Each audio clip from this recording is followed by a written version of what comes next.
Hello everyone, मैं पल्लवी सिंह। आज हम पढ़ेंगे क्वेश्चन डॉक्यूमेंट के बारे में। क्वेश्चन डॉक्यूमेंट समझने से पहले हम ये जानते हैं कि डॉक्यूमेंट क्या होता है।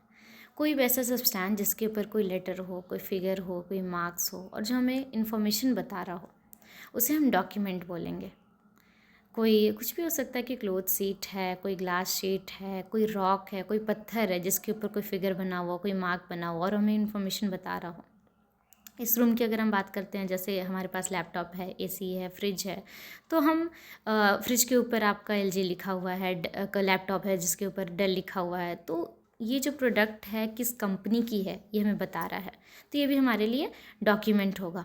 तो कोई भी ऐसा सब्सटेंस जो किसी मैटर को एक्सप्रेस कर रहा हो या फिर कोई इन्फॉर्मेशन को बता रहा हो, उसे हम डॉक्यूमेंट बोलेंगे। अब हम पढ़ते हैं क्वेश्चन डॉक्यूमेंट क्या है।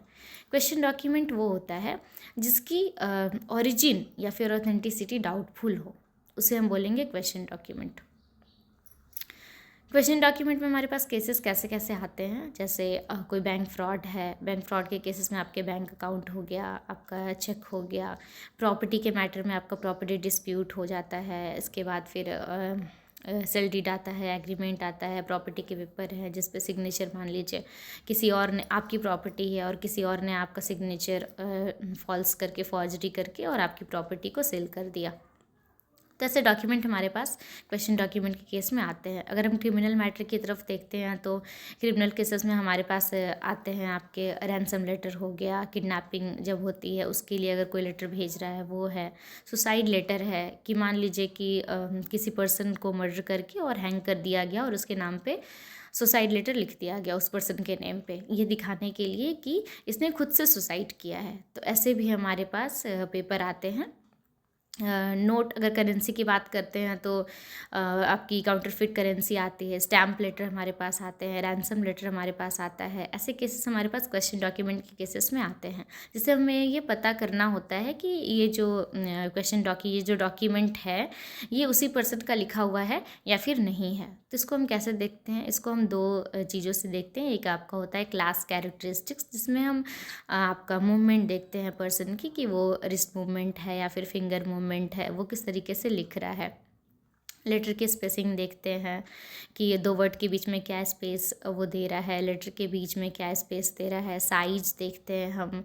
उसके बाद आपका पेन पॉज देखते हैं, पेन लिफ्ट देखते हैं, स्लैंटिंग देखते हैं, अलाइनमेंट देखते हैं। ये सारी चीज़ें हम देखते हैं एक पर्सन जब वो लिख रहा होता है तो वो किस तरीके से लिख रहा है। इंडिविजुअल कैरेक्टरिस्टिक्स में हम देखते हैं कि अगर वो आई को किस तरीके से बना रहा है, ए को किस तरीके से बना रहा है, टी को उसका लिखने का जो तरीका है वो कैसा है।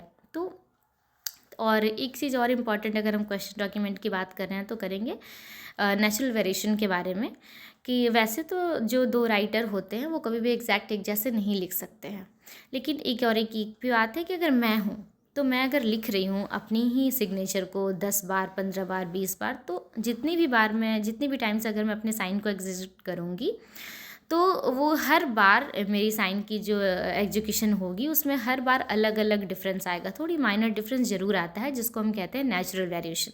ठीक है, नेचुरल वेरिएशन एक टेक्निकल एक टर्म है जो हम फॉरेंसिक में यूज़ करते हैं, जिससे ये जो हमें ये बताता है कि एक ही इस पर्सन की जो राइटिंग है, जो साइन है वो जेन्युइन है, क्योंकि अगर जेन्युइन सिग्नेचर होगी तो उसमें नेचुरल वेरिएशन ज़रूर आएगा अगर हम अपनी साइन को एग्जीक्यूट करते हैं तो। ठीक है, अगर किसी ने मान लो मेरे सिग्नेचर को ट्रेस किया हो, उसको कॉपी करके एग्जैक्ट लगा दिया हो, तो उसमें नेचुरल वेरिएशन हमें देखने को नहीं मिलता है। इसका मतलब उस सिग्नेचर में फॉर्जरी है, वो फॉर्ज सिग्नेचर है। Thank you.